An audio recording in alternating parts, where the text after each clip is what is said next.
आता प्रार्थनास्थळ मशिदीवरील भोंग्यांवर कारवाई होणार. मुख्यमंत्री देवेंद्र फडणवीसांचा स्पष्ट इशारा. मुंबईसह महाराष्ट्रातील विविध भागातील प्रार्थनास्थळ मशिदींवरील भोंग्यांमुळे ध्वनी प्रदूषण होत असल्याचा मुद्दा विविध राजकीय पक्ष आणि सामाजिक संघटनांनी उपस्थित केला होता. मुंबई उच्च न्यायालयाने 25 जानेवारी 2025 रोजी आदेश देऊन मशिदींसह प्रार्थनास्थळांकडून ध्वनी प्रदूषण प्रतिबंध नियमांचे उल्लंघन होणार नाही असे आदेश दिले होते. मात्र त्याची अंमलबजावणी होत नाही. हा मुद्दा भाजपाच्या आमदार देवयानी फरांदे यांनी आज विधानसभेत लक्षवेधी सूचनेद्वारे मांडला.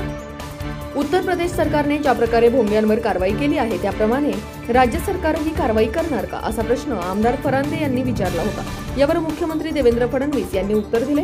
मुख्यमंत्री देवेंद्र फडणवीस पुढे म्हणाले की यापुढे कुणालाही सरसकट भोंग्यांची परवानगी देण्यात येणार नाही.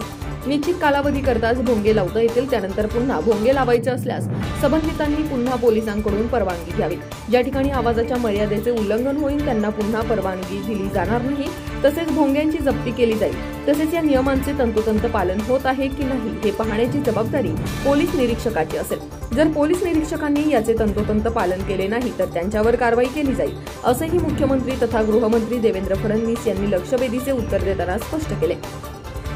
पोलीस निरीक्षकाने प्रत्येक प्रार्थना स्थळात जाऊन भोंग्याची परवानगी घेतली आहे की नाही याची तपासणी केली पाहिजे. भोंग्यांचे डेसिबल मोजून आवाजाची मर्यादा ओलांडली असेल तर पहिल्या टप्प्यात प्रदूषण नियंत्रण मंडळाला सांगणे आणि दुसऱ्या टप्प्यात पुन्हा परवानग्या न देण्याचा मार्ग अवलंबला पाहिजे, असेही मुख्यमंत्री देवेंद्र फडणवीस यांनी सांगितले. जो मुद्दा उपस्थित केलेला आहे मुळामध्ये माननीय सर्वोच्च न्यायालयाने जो आपल्याला आदेश दिलेला आहे त्या आदेशानुसार कुठल्याही प्रार्थना स्थळावर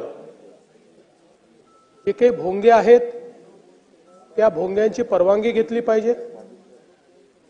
हे भोंगे रात्री 10 वाजेपासून सकाळी 6 वाजेपर्यंत बंद असले पाहिजेत. सकाळी 6 ते रात्री 10 या कालावधीत दिवसा 55 डेसिबल आणि रात्री 45 डेसिबल आवाजाची मर्यादा असली पाहिजे. त्यापेक्षा अधिक मर्यादा त्याची असू नये. अशा प्रकारचे काही निर्देश आपल्याला देण्यात आलेले आहेत. आणि या संदर्भात कायद्यानुसार जर त्या ठिकाणी अधिक डेसिबल ने एखादा भोंगा वाजत असेल तर त्याचे अधिकार हे महाराष्ट्र प्रदूषण नियंत्रण मंडळाला केंद्रीय कायद्याने दिले आहेत. त्यानुसार पोलिसांनी कॉग्निझन्स घेऊन त्यांना कळवायचं आहे आणि त्यांनी त्या संदर्भातलं जे काही पुढची कारवाई आरोपपत्र आहे किंवा कोर्टात केस टाकायची ती त्यांनी करावी. अशा प्रकारची आता कायद्याची परिस्थिती आहे. मुळामध्ये हे जरी खरं असलं तरी ज्या प्रकारे या सगळ्या गोष्टीचा अवलंब झाला पाहिजे हा होताना आपल्याला पाहायला मिळत नाही. आणि म्हणून ज्या सूचना आम्ही या ठिकाणी निर्गमित करतो आहोत त्याच्यामध्ये कोणालाही सरसकट या ठिकाणी भोंग्यांची परवानगी देण्यात येणार नाही. ती निश्चित कालावधी करताच देण्यात येईल आणि त्या कालावधीनंतर त्यांना पुन्हा पाहिजे असेल तर त्यांनी पोलीसकडनं येऊन त्या भोंग्याची परवानगी पुन्हा तिथे घेतली पाहिजे. दुसरं, या ठिकाणी उल्लंघन होईल 55 डेसिबल आणि 45 डेसिबलचं त्यांना पुन्हा परवानगी देण्यात येणार नाही.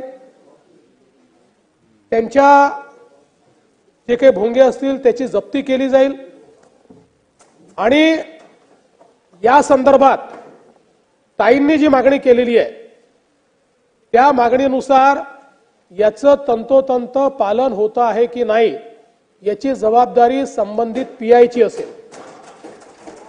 पीआयनी प्रत्येक प्रार्थना स्थळात जाऊन हे चेक केलं पाहिजे की भोंग्याची परवानगी घेतली आहे की नाही. आणि सगळ्यांना आपण मीटर दिलेला आहे. ज्या मीटरवर डेसिबल मोजता येतं ते प्रत्येक पोलीस स्टेशनला अवेलेबल आहे.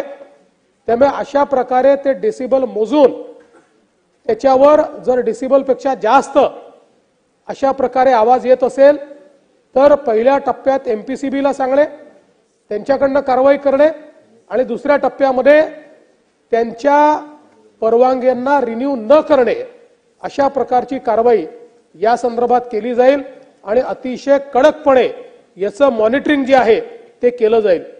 एक अजून गोष्ट याच्यामध्ये आहे की आत्ता एक प्रकारे या कायद्यामध्ये पोलीस हे टूथलेस आहे, कारण ही सगळी कारवाई केंद्रीय कायद्यानुसार एमपीसीबीला करायची आहे.